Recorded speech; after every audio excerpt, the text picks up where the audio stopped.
अब देखिए, अब दूसरा सवाल देखते हैं। मान लिया जाए कोई व्यक्ति है, वो क्या करता है, ए से चलना प्रारंभ करता है, बी तक जाता है। वो कुल दूरी कितना तय करता है, 10 किलोमीटर तय करता है, और उसको समय कितना लगता है, 5 घंटा समय लगता है। फिर वो क्या करता है, बी से सी तक जाता है, कितनी चाल से जाता है, 2 किलोमीटर प्रति घंटे की चाल से चलता है, और कितना दूरी तय करता है, 10 किलोमीटर घंटा तय करता है।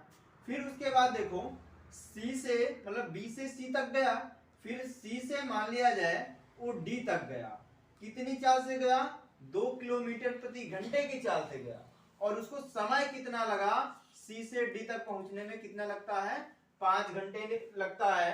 तो कह रहा उस व्यक्ति की औसत चाल क्या होगी।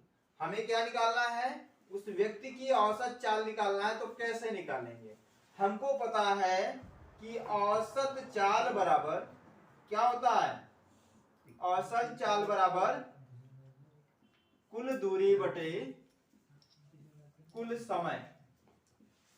हमें क्या निकालना है, कुल दूरी बटे कुल समय निकालना है। तो देखो यहां से हमको पता है, देखो दूरी पता है और समय पता है, लेकिन यहाँ पे देखो दूरी दिया है, लेकिन यहाँ पे क्या दिया है, चाल दिया है। तो इसके लिए हमको क्या निकालना पड़ेगा, समय निकालना पड़ेगा। तो समय बराबर क्या होता है, समय बराबर हमने फार्मूला पढ़ा कि क्या होता है, दूरी बटे चाल, दूरी बटे चाल हो जाएगा। तो दूरी कितनी है, 10, कितनी चाल से चल रहा है, 2, मतलब कितना हो जाएगा, 5 घंटा उसको 10 किलोमीटर जाने में लगेगा।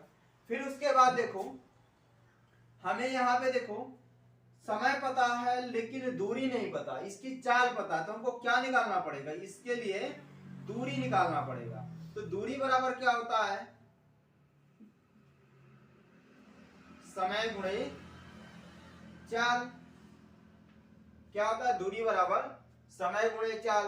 तो समय कितना लग रहा है, 5, कितनी चाल से चल रहा है, 2, तो मतलब कितना दूरी तय करेगा, 10 किलोमीटर तय करेगा। अब यहाँ पे हमको कुल दूरी देखो कितना तय किया, 10 किलोमीटर, 10 किलोमीटर, और यहाँ भी 10 किलोमीटर, मतलब 10 प्लस 10 प्लस 10 हो जाएगा। कुल समय कितना लगता है, 5 प्लस यहाँ पे कितना समय लगा, 5 घंटा लगा। फिर कितना समय लगा, यहाँ भी 5, तो मतलब कितना हो जाएगा, 10 10 30 हो जाएगा। 5 5 जोड़ोगे कितना हो जाएगा, 15 हो जाएगा, 15 दुनाई 30 हो जाएगा। मतलब क्या हो जाएगा, हमको कितना मिल गया, औसत चाल कितनी मिली, 2 किलोमीटर प्रति घंटा, 2 किलोमीटर प्रति घंटा, ये उस व्यक्ति की औसत चाल निकली। तो आप लोग नोट कर लीजिए, फिर आगे चलते हैं।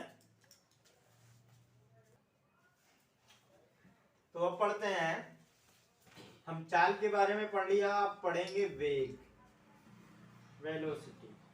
अब वेग क्या होता है, तो देखो वेग बराबर होता है विस्थापन बटे समय। क्या होता है, विस्थापन बटे समय होता है। तो इसके आधार पर इसकी परिभाषा बनाओगे तो क्या होगा वेग की, क्या किसी व्यक्ति या वस्तु द्वारा तय किया गया विस्थापन और तय करने में लगे समय के अनुपात को क्या बोलेंगे, वेग बोलेंगे। क्या बोलेंगे, वेग बोला जाएगा। क्या, फिर से एक बार देखो, मैंने बताया किसी व्यक्ति या वस्तु द्वारा तय किया गया विस्थापन, तय किया गया विस्थापन और तय करने में लगे समय के अनुपात को क्या बोलेंगे, वेग बोलेंगे। तो इसके आधार पर यह डेफिनेशन बन जाएगी। और एक परिभाषा यह है कि अगर हम किसी चीज में या किसी भौतिक राशि में समय से भाग देते हैं तो उसका दर कहलाता है। क्या कहलाता है, दर कहलाता है। जैसे हम हाई स्कूल में पढ़ के आए थे, किसकी, धारा की परिभाषा पढ़ के आए थे। धारा की परिभाषा मतलब क्या बोला गया, धारा बराबर क्या होता है, आवेश बटे समय। तो इसकी परिभाषा हमने क्या पढ़ा था, आवेश दर को ही क्या बोला जाता है, मतलब आवेश प्रवाह की दर को क्या बोला जाता था, धारा कहते थे। तो उसी के आधार पर अगर हम किसी चीज में, किसी भौतिक राशि में समय से भाग देते हैं तो उसकी दर कहलाती है।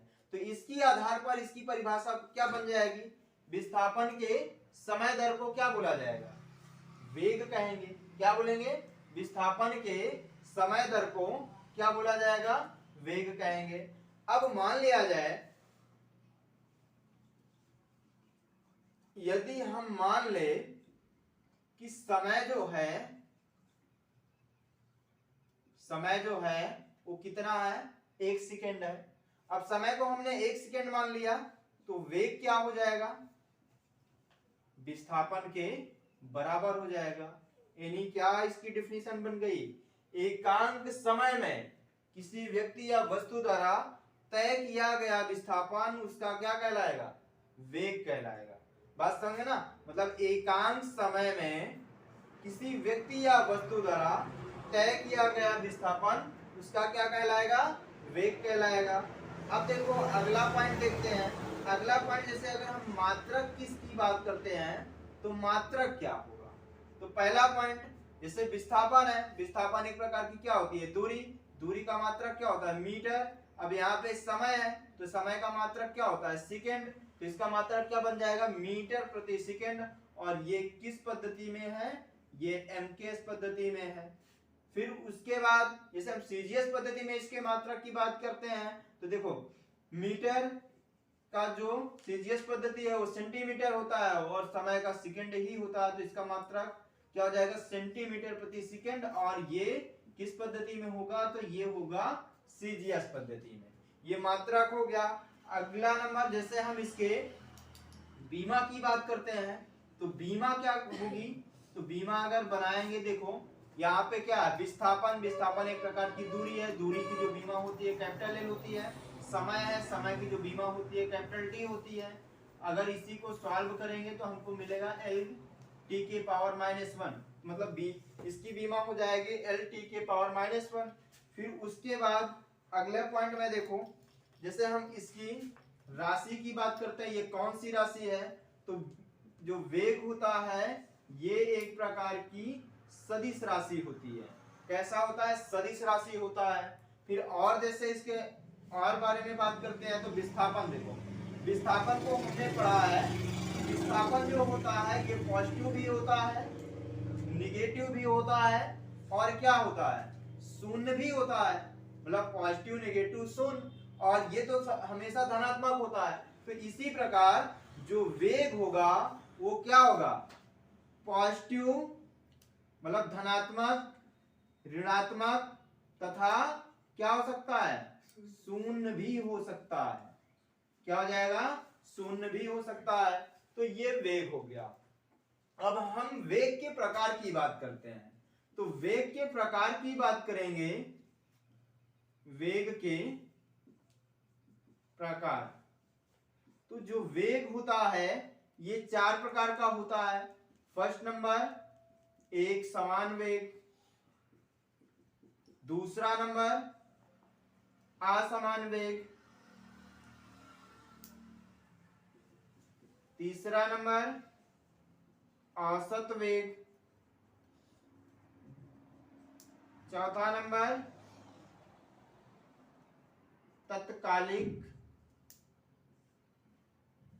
तत्कालिक वेग, या इसी को बोला जाएगा तात्क्षणिक वेग। तो ये वेग के प्रकार। तो जैसे जिस प्रकार हम चाल की डेफिनेशन दे रहे थे बस उसी के हिसाब से हम इसको भी देंगे। जैसे एक समान वेग है तो एक समान वेग को कैसे देंगे, किसी व्यक्ति या वस्तु द्वारा एक निश्चित समय में तय किया गया विस्थापन, मतलब दूरी की जगह पे क्या लगाना है, विस्थापन लगाना है।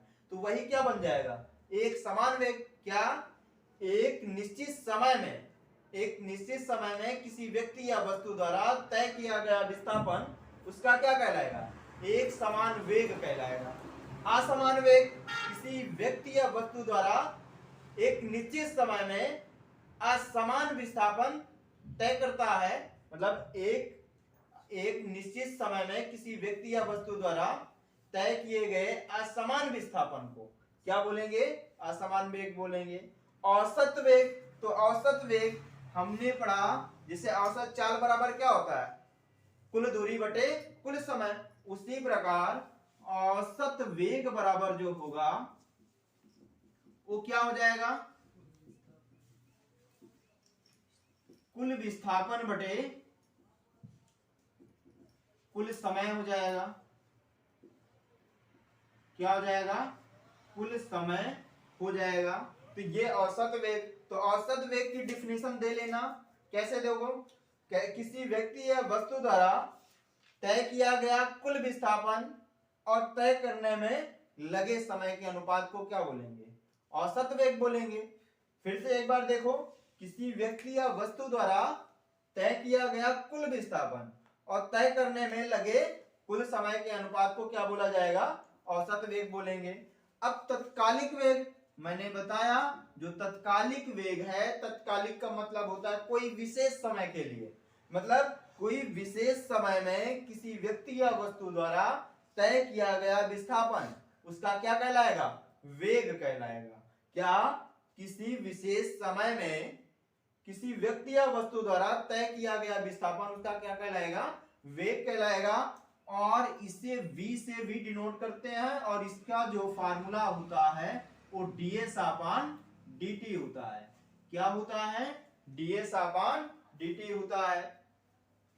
तो अब ये बात हो गई वेग की, वेग के बारे में हमने पढ़ लिया। तो वेग के अब थोड़ा सा नोट करो, तो पहले हेडिंग बना लो वेग, और यहां से नोट करते हैं हम।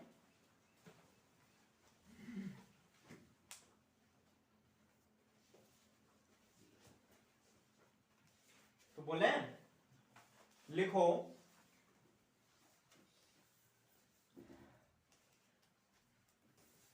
किसी व्यक्ति या वस्तु द्वारा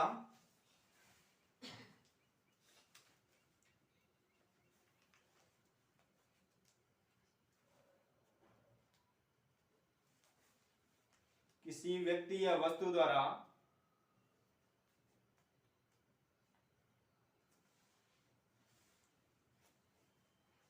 तय किया गया विस्थापन, तय किया गया विस्थापन और तय करने में लगे समय के अनुपात को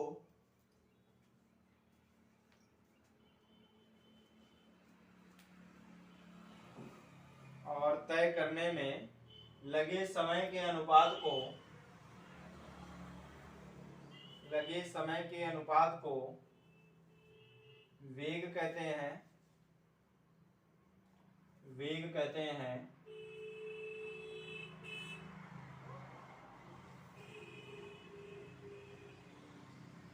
और इसे v से प्रदर्शित करते हैं।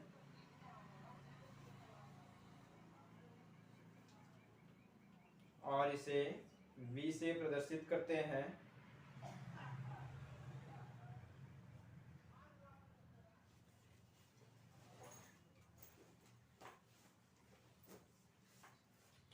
अब ये फार्मूला नोट कर लीजिए और यहां तक नोट करिए आप लोग,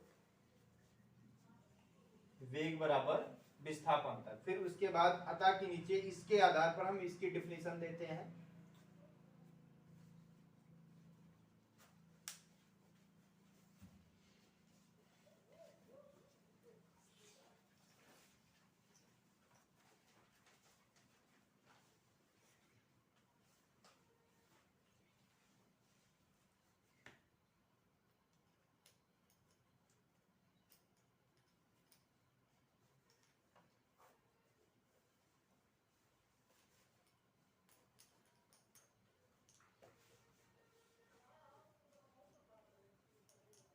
हो गया, हो गया तो लिखो, एकांक समय में एकांक समय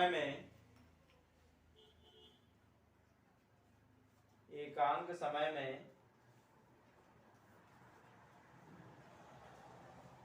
किसी व्यक्ति या वस्तु द्वारा एकांक समय में किसी व्यक्ति या वस्तु द्वारा तय किया गया विस्थापन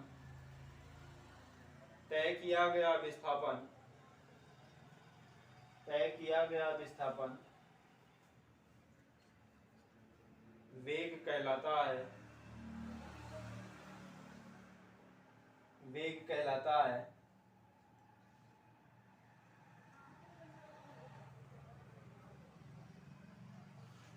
वेग कहलाता है। अब आप लोग यहाँ तक पूरा नोट कर लीजिए वेग के प्रकार तक, और ये इनकी डेफिनेशन तुमको घर से करके आना है। ये तुम्हारे लिए होमवर्क रहेगा। तो अब देखिए, अब इससे थोड़ा एक बेस क्वेश्चन करते हैं। जैसे मान लिया जाए हमारे पास s बराबर, मतलब विस्थापन दे दिया t cube minus T square minus का 5t प्लस 6, ये विस्थापन दे दिया। और कह रहा है कि t बराबर 2 सेकेंड में, मतलब 2 सेकेंड पर हमें क्या निकालना है, वस्तु का क्या निकालना है, वेग निकालना है। क्या निकालना है, वस्तु का वेग निकालना है। तो कैसे निकालेंगे, तो देखो सॉल्व करते हैं। अभी हमने एक फार्मूला पढ़ा v बराबर ds अपान dt, ये फार्मूला पढ़ा। तो v बराबर d बाई dt, और s की जगह पे हम क्या लिख सकते हैं, t क्यूब माइनस का t स्क्वायर माइनस का 5t प्लस 6, ये चीज। अब ये देखा जाए तो ये किसका है, मतलब ये किसका चिन्ह होता है, तो ये इससे पता चलता है। इसका हमको क्या करना पड़ेगा, अवकलन करना पड़ेगा। अवकलन करना होगा तो एक फार्मूला है d बाई डी एक्स के पावर n हो, मतलब x के पावर n हो, तो इसका जो अवकलन होता है वो होता है, जो पावर होती है वो पावर गुणे में आ जाएगी, और पावर से क्या होता है, एक घट जाता है। तो इसी प्रकार यहां पे देखो, जैसे इसको हम सॉल्व करेंगे तो ये हो जाएगा d बाई डी टी, ये t cube minus d by D T T square minus d by D T 5t plus d by D T into 6 हो जाएगा। फिर यहां से देखते हैं तो v बराबर, देखो ये अगर देखा जाए तो ये इस टाइप का मिल रहा है कि नहीं मिल रहा है, यानी कि यहाँ पे देखो थोड़ा सा अंतर क्या है, ये x का फलन है, इसे x के सापेक्ष अवकलन किया गया है, लेकिन यहाँ पे t के सापेक्ष अवकलन होगा, और यहाँ पे फलन क्या है, t का है, बस थोड़ा सा अंतर है। क्या कह रहा है कि मतलब अगर x के पावर n हो तो जो पावर है वो कहाँ पे आएगी, गुणे में आएगी। तो पावर गुणे में क्या, मतलब पावर में क्या है, 3 है, तो कितनी हो जाएगी, 3, और पावर से क्या हो रहा है, एक घट रहा है, तो पावर से एक घटा दो, कितना हो जाएगा, टी स्क्वायर हो जाएगा। फिर इसका देखोगे तो फिर भी इसी टाइप का है, मतलब इसमें भी पावर कहाँ पे आएगी, गुणे में आएगी, और पावर से क्या हो जाएगा, इसमें एक कम हो जाएगा, तो मतलब 2 के पावर -1, तो क्या बचेगा, खाली 1 बचेगा माइनस। अब देखो यहाँ पे ये जो 5 है ये कांस्टेंट वैल्यू है, और ये इसको हम बाहर कर सकते हैं। यहाँ पे देखा जाए तो t के पावर क्या है, 1 है, तो t के पावर 1 है, तो 1 देखो पहले पावर जो है वो गुणे में आएगा, और पावर से जब एक घटाओगे तो 1 - 1 होगा, 1 - 1 यानी कि 1 - 1 मतलब क्या हो जाएगा, t के पावर 0, और t के पावर 0 हो जाएगा प्लस। और देखो कभी भी कोई भी कांस्टेंट वैल्यू आ जाए, कोई भी नंबर आ जाए, तो मतलब इसका जो अवकलन होगा वो 0 होगा, ये हो जाएगा। तो ये हो जाएगा v बराबर 3t स्क्वायर माइनस का 2t हो जाएगा 5, और t के पावर क्या हो जाएगा, मतलब 0 है तो इसका मान कितना होता है, 1 आ जाएगा, तो मतलब ये 5 हो जाएगा, और यहाँ पे 0 तो 0। अब ये आ गया हमारा वेग, कितना आया, इतना मीटर प्रति सेकेंड आ गया। अब हमको निकालना कहाँ पे, मतलब निकालना क्या है, t बराबर 2 सेकेंड पर क्या निकालना है, वस्तु का वेग निकालना है। तो चलो देखो ये हो जाएगा, लिखेंगे यहाँ पे t बराबर 2 सेकेंड पर हमें क्या निकालना है, वेग निकालना है। तो यहाँ पे देखो जहां जहां t है वहां पे क्या रखना है, 2 रखना है, तो ये हो जाएगा 3, और t की जगह पे हम क्या रखेंगे, 2, तो 2 का स्क्वायर हो जाएगा -2, फिर t की जगह पे 2 रखेंगे तो ये 2 हो जाएगा माइनस, यहाँ पे 5 है तो 5, तो ये हो जाएगा v, और 2 का स्क्वायर कितना हो जाएगा, 4 हो जाएगा, और 2 का 2 में हो जाएगा तो ये 4 हो जाएगा, माइनस का 5 हो जाएगा। v बराबर कितना हो जाएगा? 12 हो जाएगा। 3 का 4 में कराओगे तो कितना आ जाएगा? 12, और यहाँ पे 4 माइनस का 5, मतलब टोटल हो जाएगा माइनस का 9 हो जाएगा। अब यहाँ से 12 से 9 घटा दो तो कितना मिल जाएगा? कितना मिलेगा? 3 मीटर प्रति सेकेंड मिल जाएगा। तो ये आ गया वस्तु का वेग। आप नोट कर लीजिए आप लोग, फिर आगे चलते हैं।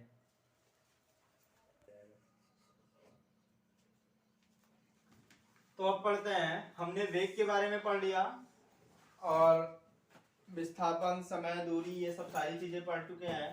तो अब पढ़ते हैं हम त्वरण के बारे में। अब त्वरण क्या होता है? तो देखो हमने पढ़ा क्या है, त्वरण बराबर क्या होता है? वेग परिवर्तन,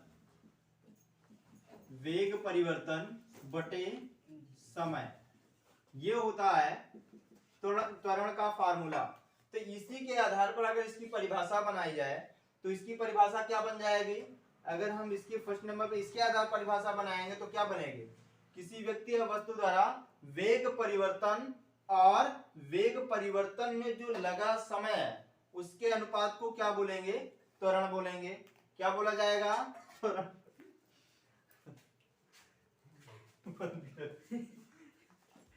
अरे सर